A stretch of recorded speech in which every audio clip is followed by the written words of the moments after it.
For wrestling diehards only, this is the Idaho Mat Chat Prepcast on IdahoSports.com. That's right. The greatest night there is. It is Mat Chat Prepcast night here on IdahoSports.com. Brandon Baney piloting this ship tonight as we are coming to you live on the IdahoSports.com YouTube channel, Facebook page, Twitter account, along with the Idaho Wrestling News Facebook page. So thank you, everybody, for joining us live tonight, 8 o'clock Mountain Time, 7 o'clock Pacific, every Tuesday night for the Mat Chat Prepcast, where we break down all the ins and outs of Idaho's greatest sport, wrestling. A couple of housekeeping things, and then I'll introduce you to our panel for tonight. But of course, big thanks to everybody that's tuning in live tonight. This is why we do the show, is for you, the fans. So if you've got a question, a comment, a shout out, somebody you want to highlight, a player, a coach, an official. We've had a lot of official shout outs lately. Throw it in the chat and we will throw it up on the screen. And then while you're sitting here tonight, if you could also hit that like button and then share this after we're all finished, it'll help everybody who's not live with us tonight find the replay a little easier amongst all the social media scrolling in the future. So with that out of the way, let's meet our panel tonight. Coming to us from East Idaho, Brian Zollinger. What's going on, Brian? What's going on, diehards? How are you, Brandon? Hey, doing great. You staying warm over there in your neck of the woods? Not even close, but it's Idaho and we're used to it, right? That's right. I think East Idaho actually had the mildest weather. I put that in quotations compared to where I'm at, North Idaho, and where this next guy is in the Treasure Valley. Coach Al Fontes, what's going on, Al? Not much. Everything's going well. Hey, remember last week when we were saying, hey, we're probably going to have to break out the snow shovels? Yeah, we got about 12, 15 inches. I was out helping the neighborhood. Good exercise. It was good training.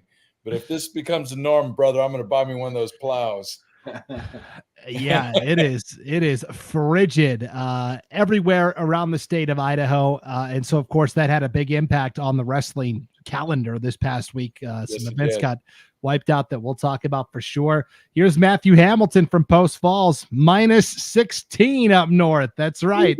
It's chilly up here, guys. Ryan Skaggs is one of our North Idaho broadcasters, former wrestling coach as well. He says, Brian, that stash is so beautiful. It is. It's looking good. It's not really a show until we get a comment about your stash there, Brian. Right. For sure. Hey, so when you're in the chat tonight, let us know where you're watching from. Let us know what school you're repping, but also let us know where you're watching from. You know, Al, the last couple of weeks, we've had some California residents tuning in. We've had people from all over the West tuning in to watch. Here's our first shout out of the night. Lynn Hammond, go Post Falls. And if there's a question, of course, you can always ask it as well. But this is what we're here for. We want to hear the shout outs. Here's, Garrett Vale in Paul, Idaho tonight. That, of course, is Minico High School. Al, did you know that Minico is hyphenated for Minidoka County? There's actually 4 communities that all go to the same high school there. That's the first time I heard that. Thank you. Yeah. I'll get you schooled up. I mean, I've been to the Red Halverson out there, and it's pretty rural. It's pretty cool. Yeah, it's Paul and Rupert and oh man, now I came at you with the info and I'm drawing a blank on the other town name. Somebody help me out. Jacqueline's here tonight. Post Falls Trojans, orange and black. Marcy from Middleton tonight. And Heather from Glen Sperry. We love our pilots, of course. Alton Funk, go Weezer Wolverines. He's watching from Newberg, Oregon, Al. There you go. Good to see. And Tiffany and Brian, let's go Meridian Warriors. Oh, yeah, Garrett's here with the assist, guys. Paul, Burley, Rupert, and Hayburn. Thanks, Garrett. Appreciate that. Those are the 4 communities that all go to Minico. Matthew, Christina Hamilton, Tireman, watching from Southern California. Shout out to that lady. Boy, what part of SoCal? Yeah, Matthew, what part of SoCal, if you want to get on the chat here? Let's see. Tracy here tonight for the Post Falls Trojans. Elita, Firth Cougar Wrestling. Nick says, of course, Nick Newbury from Jerome High School Wrestling. Corey, Madison Bobcats in the house. And here's Christina. Callie loves our Northern Idaho wrestler. Okay. Where? Oh, here we go. Matthew from Yucca Valley. Oh, yeah, Yucca Valley. They've had some good wrestlers come out of there. Yeah. Anna says they're all in the wrestling room. Go BK Knights. Cool. Oh, man. Yeah, we love that. Hoyt and Brock, the Lewiston crew is here. David and Michaela, Spartan fans in the house. Yes, we love to see the shout outs. Matthew Cox, New Plymouth, go Grims. Wow. I love the shout outs coming in hot tonight, fast and furious. Of course, we always start the show with the best thing that we saw from the past week. Brian, I'll let you lead off tonight. What was the best thing you saw from an abbreviated week of action? Yeah, I'm going to go. I was, of course, a Madison Invitational, so I'm going to go with a doubleheader of matches we had. Just two great finals, 120, 126. 120, we had Saxton Scott and Bowden Banta went to a sudden victory. And then 126, we had Packer and Mauger, a 1-point match. Just you can't beat those two matches in a row for finals. I mean, those are multiple All-Americans, national championships between those four kids. So it was a great few minutes of wrestling. Yeah, that's awesome for sure. More shout outs coming in here. Bo Crawford, he's a District 1 official. Brian. Right. There you go. Al, what was the best thing you saw from the past week? It was the Rockwell Rumble. You know, we had Bishop Kelly there. We had a few other wrestlers from Idaho compete there. But what really impressed me is, Bishop Kelly did really well. They were top two behind Layton, Utah, one of the top teams in Utah and the country. But what really impressed me was that Shiloh Jones winning the heavyweight match. And you had all the BK kids and all the Idaho kids that were there in the final match cheering them on. And it was just, you saw that unity of Idaho, and that really impressed me. We're all competitors, but together as Idaho, we're one Idaho. It was really great to see. That really impressed me. They all stuck around just to watch that match when they were done, which was really cool. So, that is pretty cool. And Rockwell, former BYU wrestling teammate, is who started. Rich Eggett is who started Rockwell Watches. He was at BYU with me. Wow. That's a good tournament. Yeah. That's awesome. I always say the Idaho wrestling community, it's like a big family, right? And sometimes we get in fights with our family, but you know what? I like my whole family a whole heck of a lot more than your family. So when it's Idaho versus another state, we're gonna lift each other up. Yep, for sure. Okay, before I get to the best thing that I saw, we're already getting in the chat a little bit here. Michael repping the Post Falls Trojans, and Christina the Hamilton brothers, Damian and Matthew. Here was the big story. Lynn says the River City duels, close one between Post Falls and Nampa. Hoyt and Brock agree. You guys missed out on Nampa versus Post Falls at River City duels. Must see wrestling. This was a really tight battle. We were worried about, how many teams are going to be able to come up because of the weather, and so many events were getting postponed, but River City duels happened, Brian, and it was a fantastic battle. Yeah, I saw a 1-point match, and you had the one team point taken away from Nampa. It would have been a 2-point match, but that was pretty exciting up there. And a lot of Idaho school, in the final, I think you had Sunnyside, Lewiston, Nampa, and Post Falls in that gold bracket, and really close wrestling. The Hamilton brothers we've mentioned, Post Falls, both I think went undefeated. Jonathan Siemens, Seth Martin, two just dogs going at it at 170, and Siemens pulled it out again. Raleigh Lane championship matchup. Great tournament from what I saw. Yeah, it was really so the semis, Post Falls defeated Sunnyside Washington 38-30, and then just kind of ran out of that magic at the very end, Al, as Nampa won by a single point, 37-36. I love the 2-5-8. Let's not underestimate Nampa. I can tell you right now, they're hungry.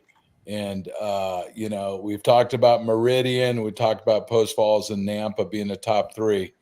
It's really difficult to judge Raleigh Lane as what's going to happen at state because of all the divisions there is sort of different. But I can tell you, Nampa's hungry. I know Post Falls will be ready, and I know Meridian will be ready. So I look forward to that final state tournament. It's going to be interesting. Yeah. Watch out for Nampa. Yeah. Nampa had the highest finish among 5A teams at Raleigh Lane last week, right? They took third. So Yep. They're solid. And I mean, and we've talked about this on this podcast before, is it could really come down to the numbers in the districts and who can bring how many through, and how many automatic bids they get from each district, because Nampa's down there, and one of the larger districts, obviously. I don't know how many they have at their tournament, but is it 12, 14 teams in that conference? Oh, District 3? Yeah, it's we're in that. There's about 12 plus teams. Yeah. And I think they get like 9 qualifiers. Yeah, they get 6 automatic, and up north, I think they just get 2 automatic qualifiers in that district. And so, that's going to affect it. Some of those teams can get a second guy in the bracket, and some of them, it's going to be tough. So it'll be interesting to see. And Lewiston being in Post Falls districts, and obviously Lewiston was in that gold bracket to finish too. Is that going to take some of Post Falls numbers? It's going to be interesting to watch it play out up there. It's a different calculus, as you said, Brandon.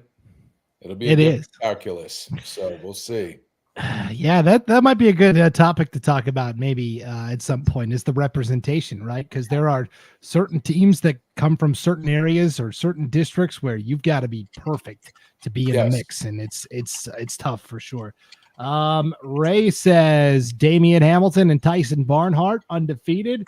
Michael says the heavyweight between Post Falls and Nampa went to TB for a great match. The good action there between Post Falls and Nampa. The best thing I saw, guys, and I'm not sure when this happened, it was over the last couple of weeks, but I always try to highlight whenever somebody crosses individually kind of that 100 win career mark, because that's a pretty significant accomplishment. And I've highlighted some guys from East Idaho that have done it this year. Well, I found out last week on our North Idaho Prepcast, which is our weekly Prepcast we do where we just talk about North Idaho sports. I found out that Hoyt Haas from Lewiston crossed 100 not too long ago.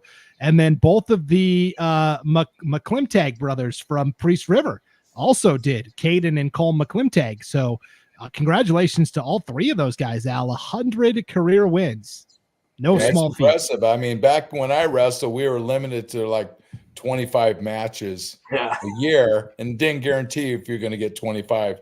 So you're seeing a lot more now, but these kids are putting in the time. But to get 100, that's impressive. It is very impressive. Super accomplishment. Yep.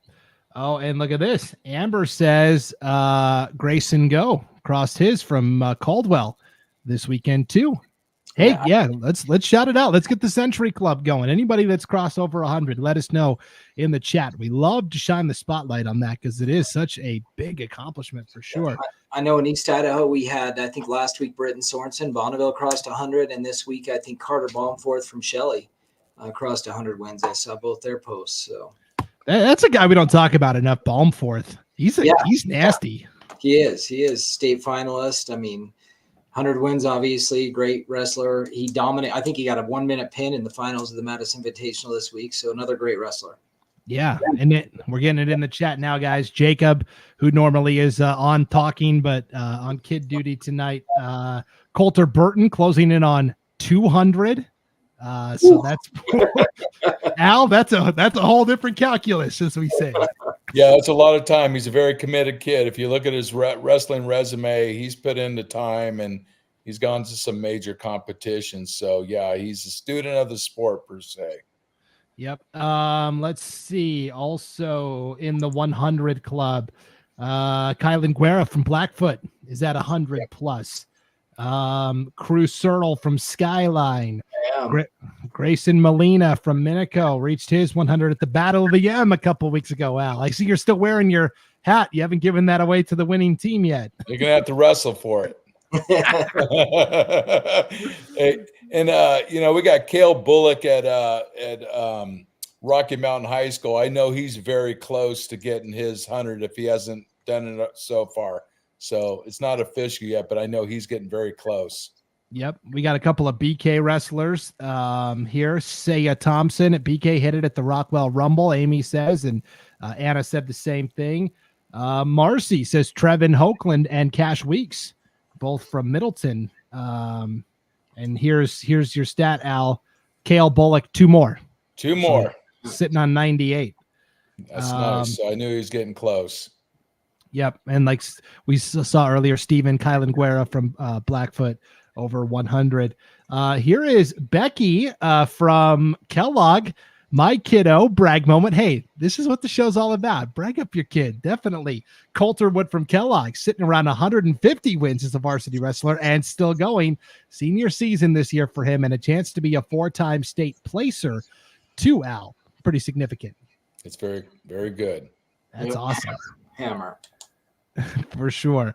And Al has got a big database of all the wrestling accomplishments of our Idaho kids. But of course, he's always looking for more data. So if there are things that, we're missing out on, you can always send me an email, Brandon@IdahoSports.com, and I'll pass it along to Al so he can, get the info. But that leads me into the next segment we're going to do here, guys. Al, you've kind of been keeping track of all of our wrestlers that have committed to compete at the next level, the college level. And you kind of sent us, we have a group chat where we kind of talk about, what's going on in wrestling and whatnot. And you sent us the list of commits. And so I put a little graphic together. I'm going to throw it up on the screen, Al, but here it is. These are the athletes from Idaho that have committed to wrestle in college. Right away, you see in the blue font there, 9 Division I athletes next year. Yeah, that's impressive. All of them are impressive. But we've seen the last couple of years a lot of D1 and NAIA divisions as well. And no, it's impressive. And I think the latest one was Nathan Willoughby from New Plymouth, who's Division III is going to be going to the Maine Maritime Academy. So very impressive. And playing football too. Nathan's going to be. Yes, I think he's doing both. What a stud. That's awesome. It's amazing. And I remember the days when we would have 1, maybe 2 Division I kids from Idaho going out. So to see that many on that list it's amazing. Yeah, and they're doing the work. I mean, with the kids going back to the Nationals, Fargo, all the coaches working with Chris Owens and everyone across the state going back, they're exposing their talents out there. So it's, we're a hidden gem, but I don't know how much longer we're going to be a hidden gem because more and more people are starting to pay attention to Idaho. And it's evident with how many kids are going to colleges around the country.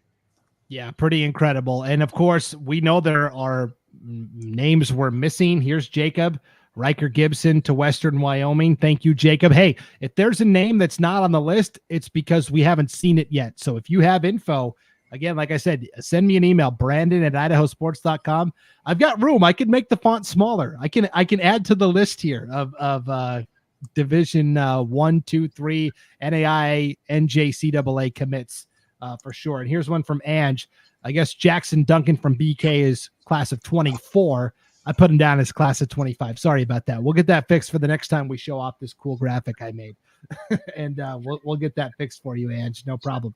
But yeah, if you hear of a kid that's going on to college to compete and wrestle, let us know and we'll throw it up. Yeah, I'm going to beat this drum again. If anyone's listening, any of these administrators at the colleges here, you can see what we have here in Idaho. Can you imagine if we kept these kids in state and had NICs here? But can you imagine if we had a Division I or NAIA program? Just look at the talent that's leaving this state if we kept it here. That's why we need a program. So if anyone out there is watching and seeing this is just the last several years. We've really had a lot of talent coming out of this state. Yep, we will continue to beat that drum for sure. Okay. And Shayla and Victor say Kyle and Guerra, not Kyle. Yes. Sometimes I have the auto correct on, and so it'll correct the Kyle, and then I don't have an editor to check it. So yes, I will get that fixed as well. Sorry about that. Okay, couple of comments here to get caught up on. Billy and Chelsea, Al's the man. Talked with him at Raleigh. You got a couple of fans from Thunder Ridge, Al. Nice family. Had a good time. Like I said last week, I met a lot of families, a lot of parents, great people here. Really appreciate them. And heartbreak there. I'd like to hear from Billy and Chelsea if they got any news on Taylor. She hurt her elbow again, and looks like she's going to miss some time after missing, such a promising freshman last year to have her season cut short. And, I saw her in a brace this weekend. So if there's any update, hopefully she's okay, but didn't look good. Yeah, we're thinking of her for sure. That's tough. Brock wanted to know total wins or variety wins for the Century Club. I think total wins, right, Brian? Yeah. I think that's what most programs use. Yeah. Yep. Okay. Ned Burton says Coulter is sitting at 195. He has a duel tomorrow night, and hopefully we'll reach that milestone at Tiger Grizz this weekend, Brian. That'd be a cool place to do it. That would be awesome. We'll start great. the tournament for him if he hits 200, because most kids, I would guess, don't even get 200 matches in their high school career, let alone 200 wins. So that's insane. Yeah, that's what Alex said.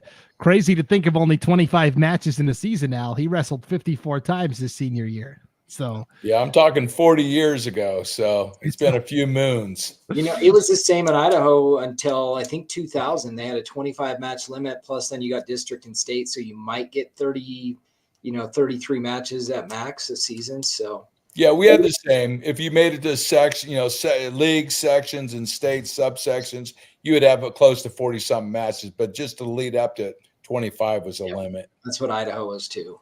Gotcha. Hey, Brock was asking that question about, career wins or variety wins. He had the autocorrect problem that I had. Varsity wins is what he meant to say. And so I think it's varsity still, though. It's just your varsity, just your varsity wins. Okay. Sean says there's a 40 match rule in a lot of states. Yep. I've heard of that for sure.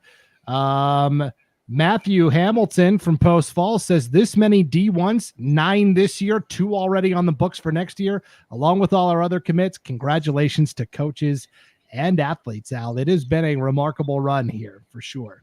That's right.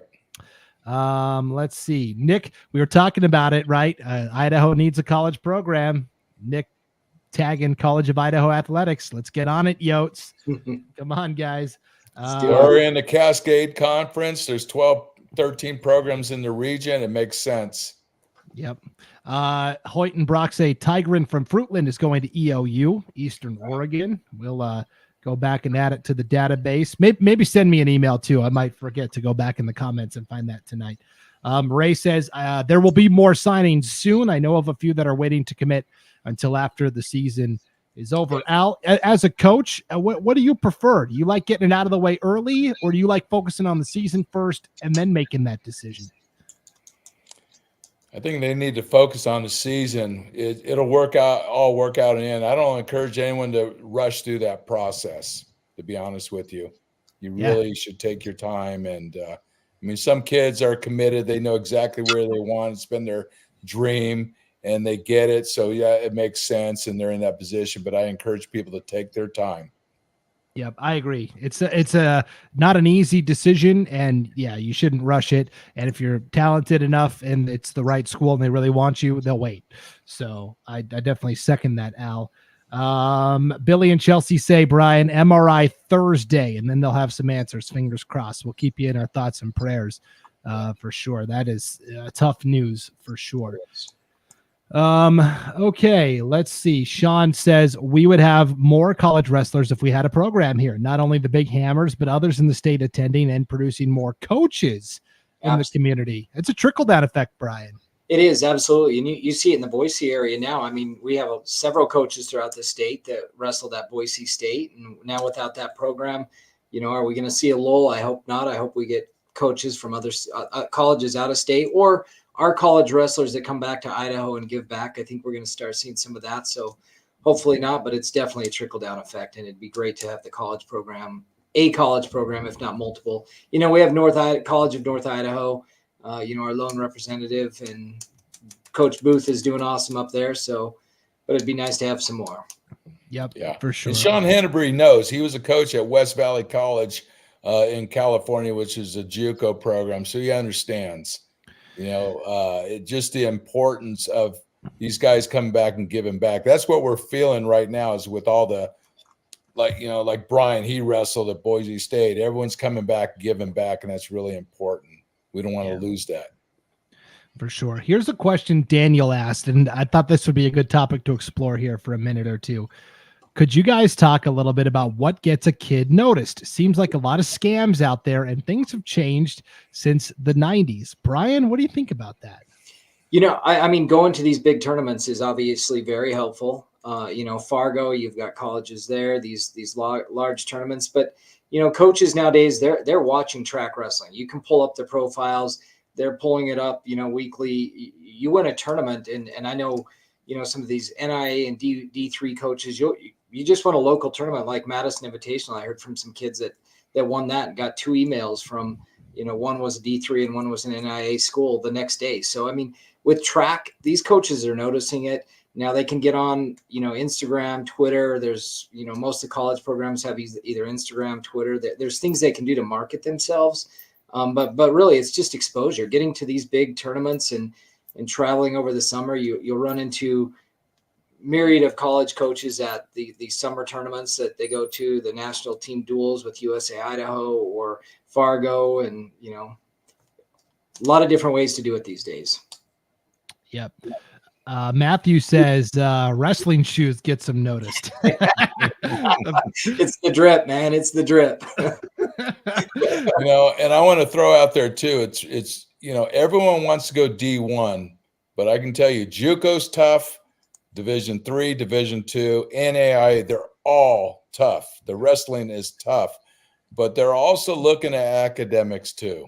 Yeah. So academics, I encourage any kid coming up to do well in the class, put that extra effort in the classroom. That is huge, especially if you want to go to some of these major colleges.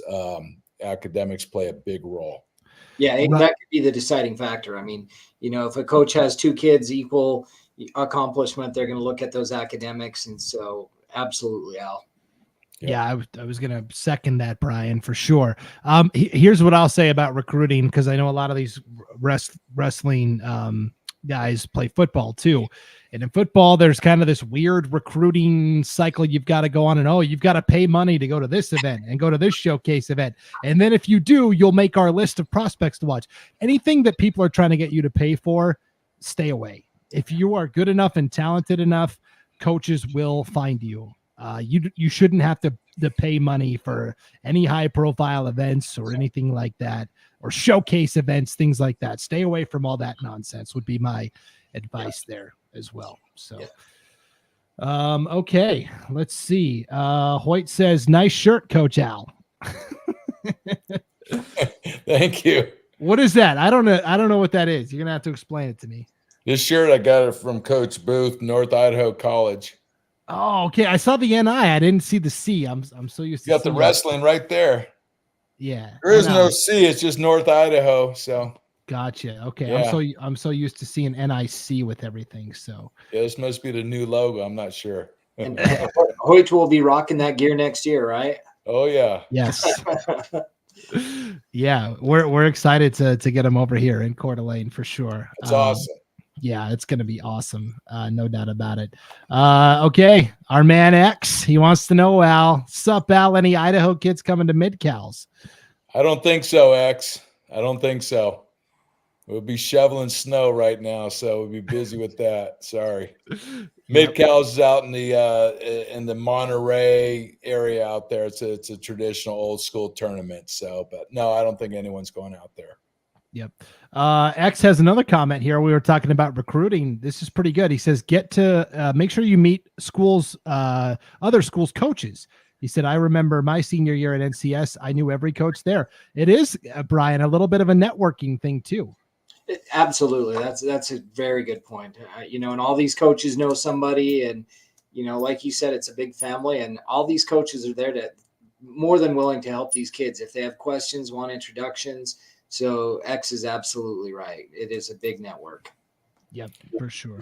Yeah, and another thing about college too, like I mentioned, everyone wants to go D1. Sometimes you may not be ready to go to D1 and 2, and going to NIC and wrestling those 2 years of JUCO, getting all that experience could be sort of a path to the next level. So I encourage a lot of people to look at that path too, because you just don't just jump into D1 right away and dominate. It is a different level. So it's great that we have that option up north. Yes. And Division I is awesome if you can get it, but there's nothing wrong with going to a D2 or a D3. If you are getting your college paid for based on your ability to wrestle, you're doing great. I mean, I think that's awesome if you can get that education paid for, because right. it's not getting any cheaper, guys. It's only going up. So Yeah. that's for sure. Okay. Another question here. This one, we were talking about representation from districts and whatnot. Matthew wants to know, with the North only getting 2 seeds for state, he's talking 5A here with Post Falls. With the North only getting 2 seeds for state and next year less, how do we balance the scales? Should it be best record and wins go to state, first and second seeded? Brian, I'll go to you first because you've got the most history with this in terms of watching the districts and fluctuation over the years. Yeah, I mean, that's an interesting question. And I think at some point that's something that the IHSA should look at. You know, that it's a little more balanced in 2A. I think the 6 districts, each school gets about 3 teams, almost equal throughout. 5A right now, it's 2 for the upper North districts. The 3rd districts gets 9 automatic bids there. You know, I've heard coaches over the year, just 9 is too many. Obviously, if you're 9th place in the district, odds are you're not on the podium. So why are we keeping kids out? So I think that's one solution that they look at if this gets more unbalanced, is you just go overall, you know, basically like you would seed a tournament. You look at the overall records. I don't know if you have a formal board that meets to determine who qualifies for the state tournament, but I think it might be something that, you know, especially 5A, if it really gets that unbalanced, that they have to look at.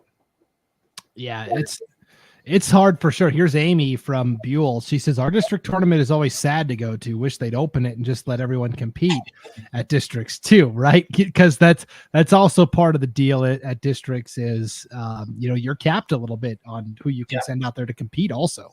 Yeah. So. If people haven't seen Al's story on Aiden McGinnis, you know, that's a prime example. Mountain View had 3 heavyweights that probably all 3 could have been on the podium. And only 2 of them get to go. Only 2 of them get to go to district. And so you know you're not getting always the best 16 men in that bracket. So, you know, I think there's solutions out there. We got a lot of tradition, but you know, I think our coaches will work towards it if it gets too unbalanced. Yep. And it's always going to be tough for like North Idaho or like District 5, which has just some really small 3-team districts. It happens in every sport. And meanwhile, Al, there's this thing called the state of Ada. Have you heard of that, Al? That's Ada County over in Boise. That makes the world go around in a lot of fans' eyes. Of course, at the 5A level, especially with so many 5A schools there, they just gobble up all those bids to state. It is hard for sure. And Amy adds on here, we sit around and wait for hours because there's so few kids in the brackets that they have to wait for the minimum time between matches too. Yeah, that doesn't seem like an ideal way to do things here for sure. Okay, Daniel wants to know, or is saying at 3A 113, put kids at 3 quarters. Kids avoided that weight with no at-large bids. I'm guessing 3A 126 in District 1 and 2 will be the same this year. Yeah, especially because there's only 2 teams. It makes it really hard, Brian. In 3A, it's just Timberlake and Bonners Ferry up north. Yeah, it does. You know, and those, you get the next 2 highest seeds, and it's tough every year. You know, the one thing I think that the coaches do a pretty good job with is getting those next 3, especially with track wrestling and the data we have. Those at-large seeds are, and maybe that's something else they can look at, is get rid of a few more of the automatic bids and go with a few more next highest seeds in each of the divisions, because I think those are pretty accurate usually. If you look at the kids that get those next highest seeds in some of the districts, end up medaling in podium. And so that's kind of a catch-all that I'm glad we have, and that's something they can look at, is just adding a couple extra automatic, or not automatic, but at-large bids. Yep, for sure. And I think we're getting some good feedback here. Alex says we've seen that problem in track in District 3 as well, with the top kid taking 9th and not even having to compete in the finals, which sort of leaves a spot open for someone who wouldn't necessarily make it, but making the finals gives them an automatic spot. Yes, track and field is a headache sometimes. Sean says, look at the bottom line placer in districts and how well they did at state. It's not just about size, especially some areas where you have multiple hammers at the same weight, like we were talking about with Mountain View. If number 9 isn't placing, remove it and maybe add number 3 if the large numbers of 2 are placing. That's a good idea for sure. Here's Tiffany and Brian. They're from District 3. 5A District 3 has 12 to 14 teams. Honestly, a lot of great teams and individuals. 9 seems reasonable when you look at the numbers. And that's the thing, Brian. There's going to be years where, yes, those 9 slots are deserved. And there's going to be years where the North or East could make an argument for, hey, we should get a couple of those. I think that's where it helps to have not such rigidity with this and maybe have some fluidity to it. Yeah, I think that's a good point. I mean, Tiffany and Brian have a great point because it is based on numbers. There's more kids there, and so 9 makes sense. But on the other hand, depending on the weight and the year, sometimes you've got 4 kids up north that deserve to go and they take 2, and so somebody's going to miss out. So I think you nailed it, Brandon. Maybe less rigid standards and a few more at-large spots possibly. So because that would account for those 12 to 14. If the 9 best are from that district, then they will go if we have more at-large spots. So lots to think about and possibilities. Yes, for sure. Couple of shout outs here. Tom says, got here late. Go Diamondbacks. Of course, Tom, our Century fan. How about this one, guys? Brian Skellinger watching tonight from Dutch Harbor, Alaska. Woo! He's a fisherman. Oh, gotta love that for sure. Okay. X wants to know, is it better to take more than 1 guy per weight class, or should it just be 1 per weights? I think multiple, right? I like 2. One, it gives at Rocky one year we had Titus Nickel and Luke Jensen. They were 3 and 4 at state, right? So our second guy was good enough to play. So yeah, I think it's great. Plus, it helps the guys the next year where they get to see state and have that competition. So no, I think it's good. It's good for Idaho. We see teammates wrestle in the finals every once in a while. So I like the 2 as well. Yep. 2 Dudes says, if you're going to send 9, we got to combine districts, send more kids, but have deeper weights. That's definitely one way to go with it. And Bruce says, this won't be popular, but do it like the NCAA does, based on how a district is done at individual weights. That would be, that'd be hard. We would need a really good committee, Brian, like the NCAA to get that done. We would, but it's not a bad idea. I mean, right. That's another possibility, and we can pull it off. The data's out there these days. Yeah, there is so much data available, and common sense will win out. Of course, certain coaches and certain districts are going to stump for their guys, but I think at the end of the day, 99% of the time, we're going to get it right. I think so. Okay, here was a question Nick had a little while ago. One of you guys mentioned track wrestling, and this is good because I think this is a good question to bring up. We were talking about recruiting a little earlier, and Nick wanted to know, is track nationally recognized, or how many different apps are there? Flow wrestling, the Dakotas use something, I think, or do they all go through track wrestling? And why are there multiple profiles? I'm just wondering really how accurate it is. Just wondering, new to this. Sorry, guys. Yeah, for those new parents out there, Brian, that have a kid that's doing this for the first time, it can be a little overwhelming with, okay, which sites are legit? Yeah. Which ones should I be worried about? It's a lot to sort through. It is, and they all have different purposes. Flow and Track are the same company now. They bought each other out. And I think the profiles are pretty accurate. You can see match records on Track, and those are definitely the most used throughout the country. Some states have different systems they use for, different levels of wrestling, but those are the 2 big ones. We travel around nationally, and you can always find film on your opponents or records. Great scouting tools for college coaches. And Al's done a lot of writing for these national organizations, so he knows a few of the others. Yeah, but Track's one of the top ones, like you said. Yeah. We run our tournaments on Track. Everything's automatic. All the statistics are on there. Wins, loss, pens, all the ratios. A good way to think about it, you guys tell me if I'm wrong. Track wrestling is for the hard data, the results, how you did. Flow wrestling is the video and the film, right? Mm-hmm. It is, but now that they've combined Track, you'll travel nationally, and some national tournaments the brackets are only on Flow. And, if it's on Flow, sometimes those results won't be in Track. So sometimes you have to look at both. And, I don't know how they decide which bracketing system. A lot of the big US Open stuff will only be on flow and not track nowadays. So even though they're owned by the same company, sometimes you have to look at both to get a full picture sometimes. That's what I do, Brian. I look at both. Those are the two primary. Okay, so there you go, Nick. Track wrestling and flow wrestling, some overlap, but they also have their own individual purposes. Those are going to be your two best bets in terms of, and that's where the coaches are looking too. That's the most important thing. That's where the coaches are. So yeah, if you stick to track wrestling, flow wrestling, you're gonna catch almost all of it. So we were talking about seeding and choosing. Bruce says, yeah, track wrestling does the legwork for you. So if you were on a committee, I mean, that would be a good place to start, obviously, with the data there. So, and let's see. Oh, and Tom says scoring on flow, a little bit different program as well. Have you heard of that, Al? The scoring might be a little different.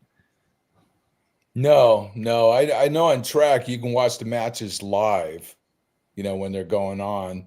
But as far as I'm not sure what he means by that. Yeah, maybe you could clarify, Tom. Natalie says, shout out to the refs at the Madison Invitational last weekend. I worked table 1 most of the day, and they all kept their composure and acted professionally, especially when some of the matches got really, really heated. They worked hard and did an amazing job. It was a long day. Thanks for being patient with us, Brian. Natalie did an amazing job. I was fortunate enough to get to ref at her tables a few times, and they busted through that. They made it a 1-day tournament because the first day was canceled because of weather. So they had, 16-man brackets. They made it through, got everybody out of there about 5 o'clock. So really well ran for a 1-day tournament. And Natalie was a rock star. Yep. That Madison program full of rock stars. That is for sure. All right, guys. We have got a sponsor for all of our prepcasts on IdahoSports.com. And again, this is our, wrestling prepcast, right? The Idaho Mat Chat prepcast, but we also have regional prepcasts we do every single week. North Idaho, Treasure Valley, Magic Valley, and East Idaho, where we talk about all sports, wrestling included, in just that one specific area. So really, if you're a wrestling diehard and you want to catch up with what's going on in your area outside of wrestling, you'll definitely want to tune into those regional prepcasts every week. And you can watch them right here on the IdahoSports.com YouTube channel, Facebook page, Twitter account. But our sponsor is No Vape Idaho. We're going to take a quick break, and then we will come back with our IdahoSports.com Wrestler of the Week. So stay tuned. It's coming up right after this break. You're watching the Mat Chat Prepcast on IdahoSports.com. It's not like I'm doing drugs. Nicotine can negatively impact the developing brain and make it more susceptible to other addictive substances. Students that vape are 3 times more likely to start smoking weed. And kids who share vapes can unknowingly inhale other drugs like THC, meth, or fentanyl, causing permanent lung damage, overdose, and even death. Be smart, don't start.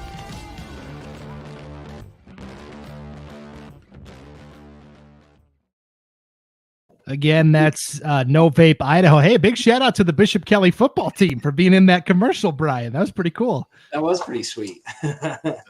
Yeah. Okay. I'm sure there were some wrestlers in there too for BK.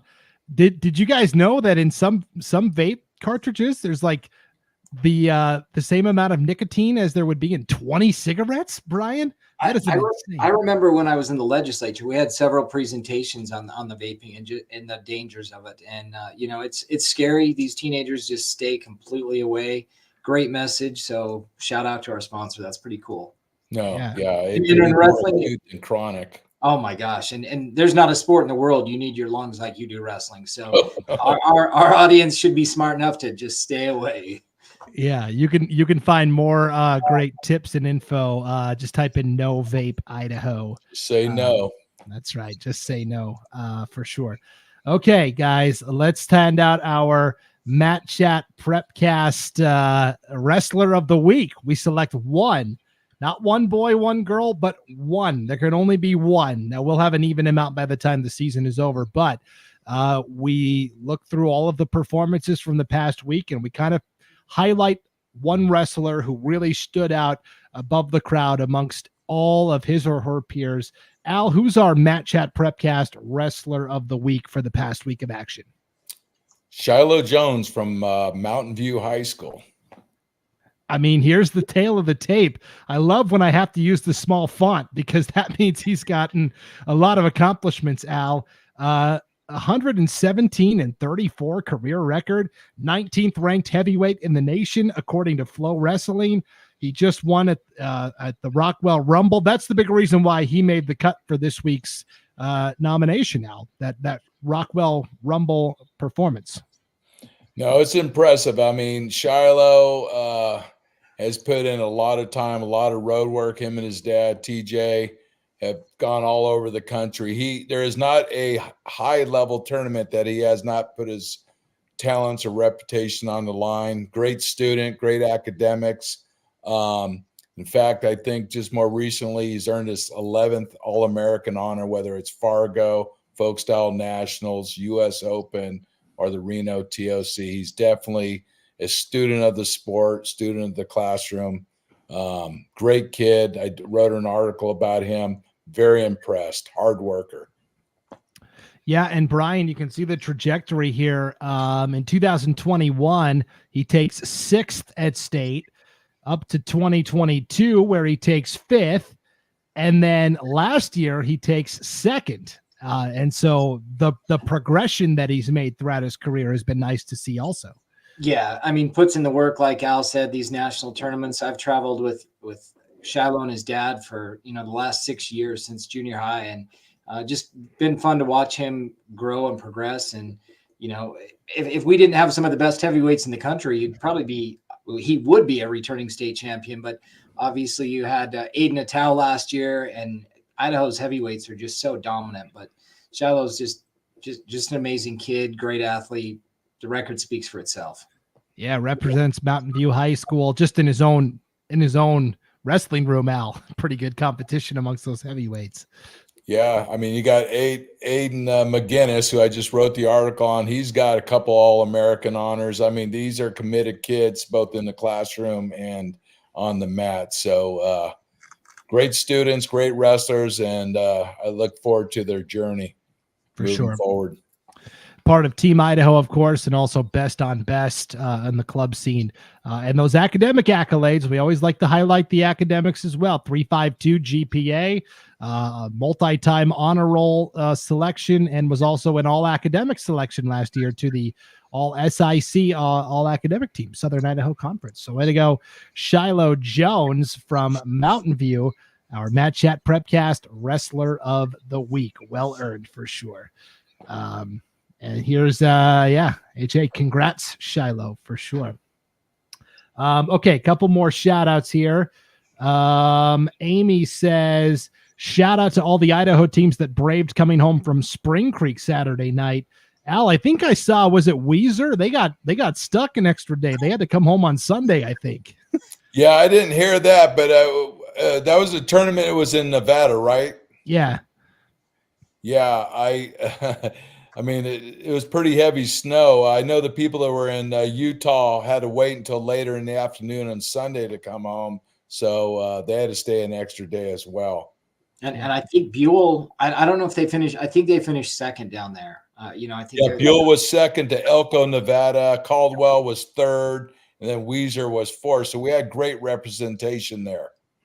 Yep, that was awesome to see for sure.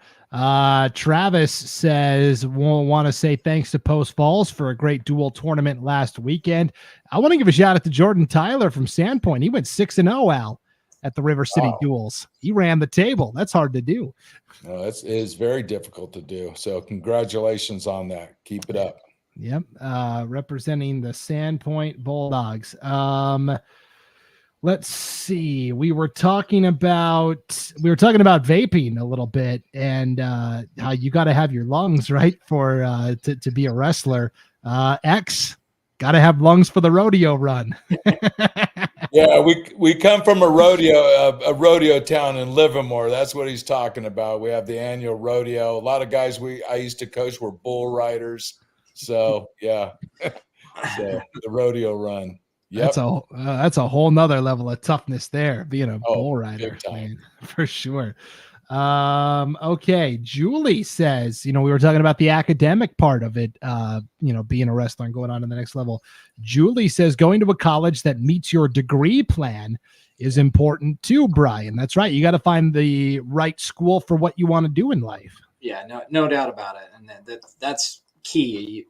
Wrestling's great, but it doesn't pay the bills. And it's not like the NFL or the NBA right now. Hopefully we get there one of these days, that there's more futures in it besides just coaching, but you got to look to the future, find a degree program that fits. For sure. Rustin says, how about those Thunder Ridge girls? And then Tiffany and Brian said, they're building something great there. Yeah, they really are. I think, Brian, anybody that was sleeping on Thunder Ridge's girls can no longer, after they went and won Raleigh Lane 2 weeks ago. Yeah, no. And then they just cleaned up at Madison. And Madison was a lot smaller, but I think they doubled up the next two teams pretty close. So solid program. They've got the depth too. Lots of girls. Good program. Jody's doing a wonderful job there. Yep. Billy and Chelsea flexing those muscles. Go Thunder for sure. Yeah, because Brian and Brandon, if you look at Madison, Thunder Ridge scored 260 points to Bonneville 96. That's huge. So yeah, I'd say they're one amongst the favorites come state. Wow, they're gonna be tough to beat.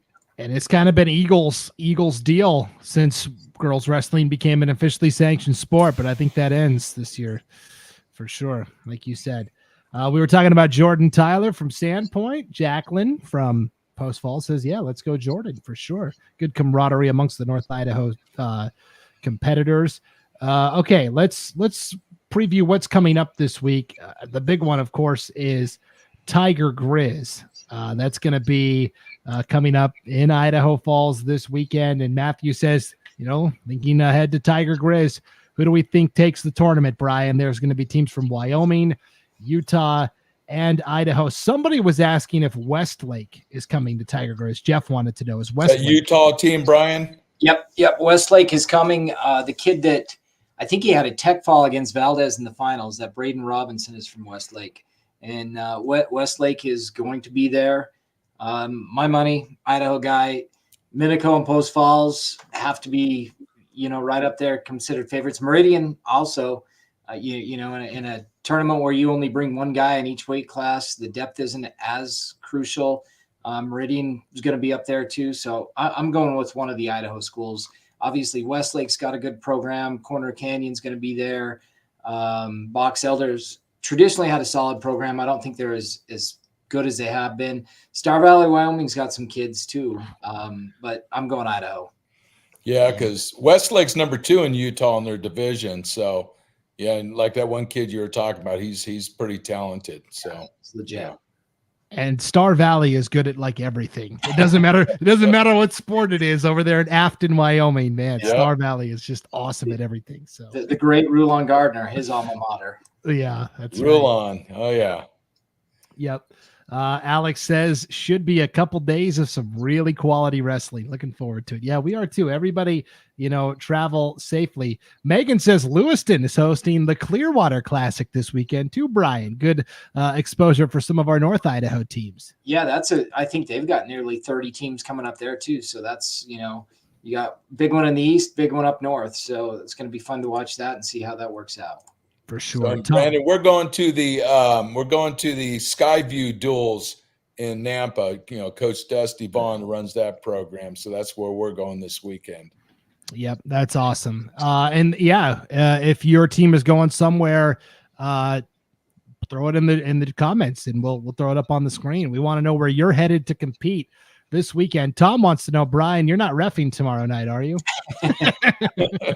I am not. I am off. I'm going to be a fan this week. Yeah. So I do have a question. So the Jaybird is a big girls tournament. I'm hearing on the streets they may reschedule that. Have you heard anything, or is that true? I heard it did get rescheduled. I think they've already got the date. I think I saw, guys, correct me if I'm wrong in the chat, but I think I saw February 2nd. 3rd.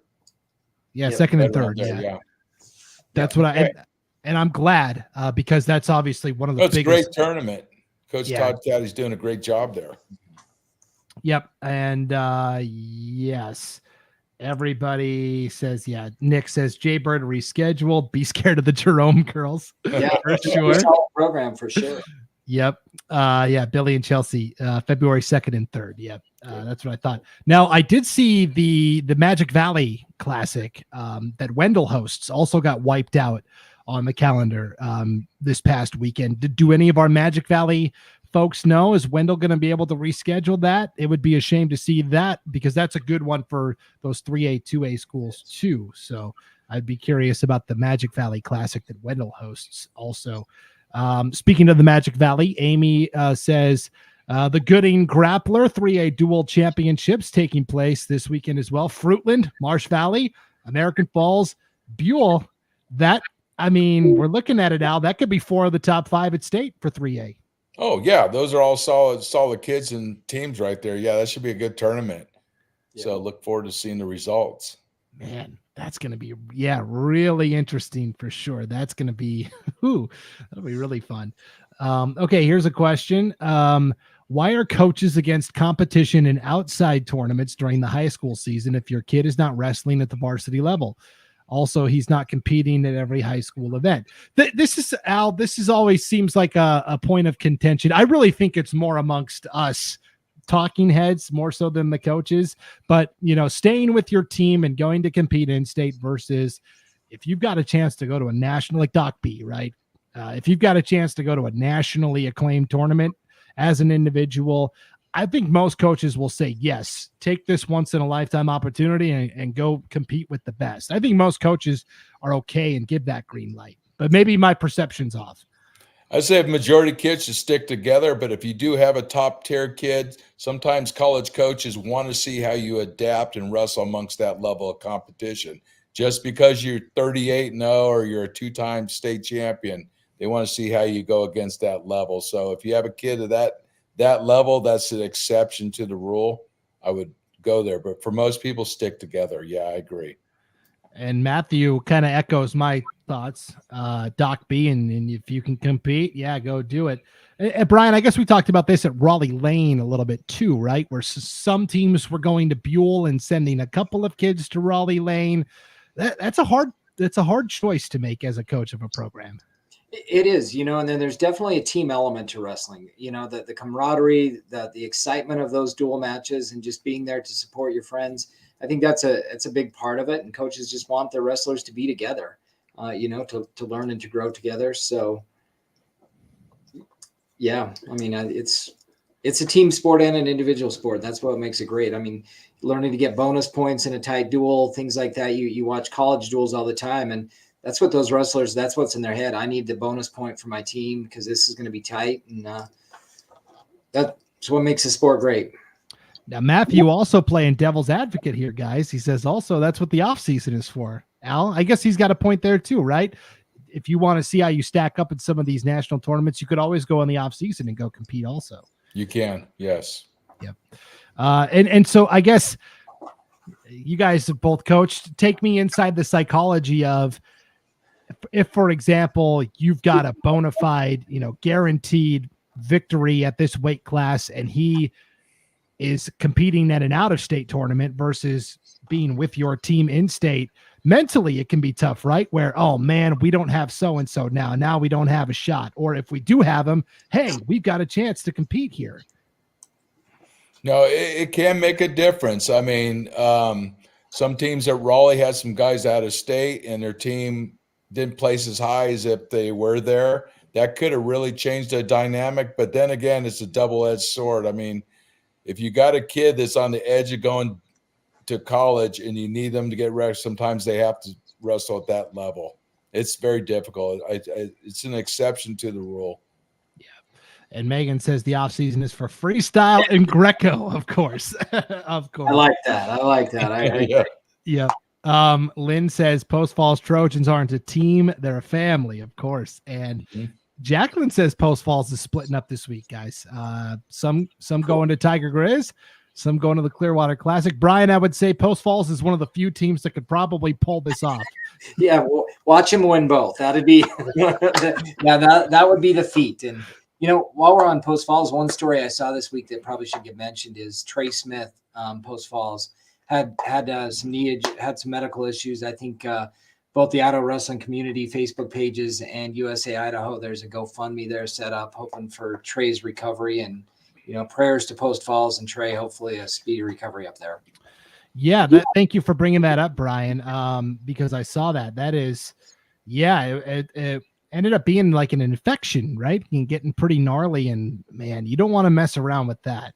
That can be scary stuff for sure. So, yeah, there is a GoFundMe for Trey Smith, a fundraiser from Post Falls, and Jacqueline says, "Yep, let's go, Trey." And here is the link. Thank you, Lynn. Everybody in the comments should go click on that link right there. That's the GoFundMe for Trey Smith. He spent 8 days in the hospital.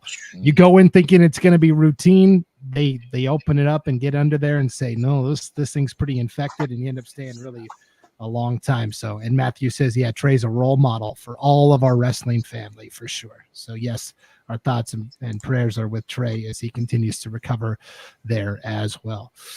All right, guys. Well, the time always flies when we do this, but it is another hour in the books and another edition of the Matt Chat Prepcast wrapped up and finished, Brian.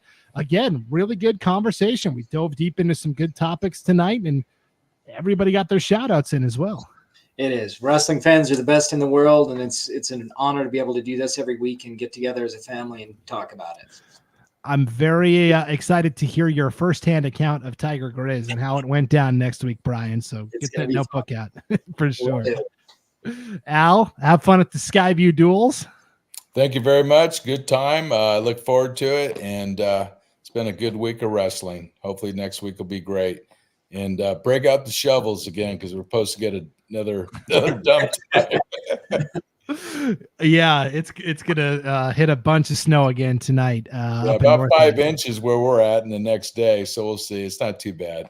Yeah, we're supposed to get 10 to 12 inches, I think, over the next couple of days. So that's gonna be so much fun. I can't wait. That's gonna be a really nice time. So yeah, big thanks to everybody for tuning in to the Idaho Matt Chat Prepcast. Of course, be on the lookout for our team and individual rankings. Those should be up tomorrow at some point on IdahoSports.com. Right now on the homepage, you can see Al's latest Hidden Gems of Idaho feature on Aiden McGinnis from the Treasure Valley. So you should definitely give that a read. It's an incredible story, Al, of what Aiden McGinnis has been through. No, people need to read it, because he's that kid that, in life, you can live this linear, monotonous life safe, but he's put it on the line. He's had his ups and downs, but he just keeps moving forward and embraces the process. He'll be successful at whatever he does in life, because just read the story, you'll see. Winner. Great kid. Just a winner. That's what came to my head as I read that today. So definitely check that out on IdahoSports.com. All right, Billy and Chelsea get the last word, Al. The word snow is just as bad as basketball. Tell me about it, because they can cancel our dual meet tomorrow if we have a snow day at school. So, yeah. Oh, and hey, I did good, guys. I didn't mention that sport with the round ball at all tonight. Just in that comment, so we're good. I won't say snow anymore. Yeah, for sure. So, all right. Hey, big thanks to everybody for tuning in. If you could hit that like button one last time before you duck out, and then share this when it's all over, that'll help everybody find the replay a little easier amongst all the social media scrolling. So big thanks to everybody for tuning in. For Brian Zollinger and Al Fontes, I'm Brandon Bainey, and we will see you back here next Tuesday, 8 o'clock Mountain, 7 o'clock Pacific, for another edition of the Idaho Matt Chat Prepcast on Idaho Sports.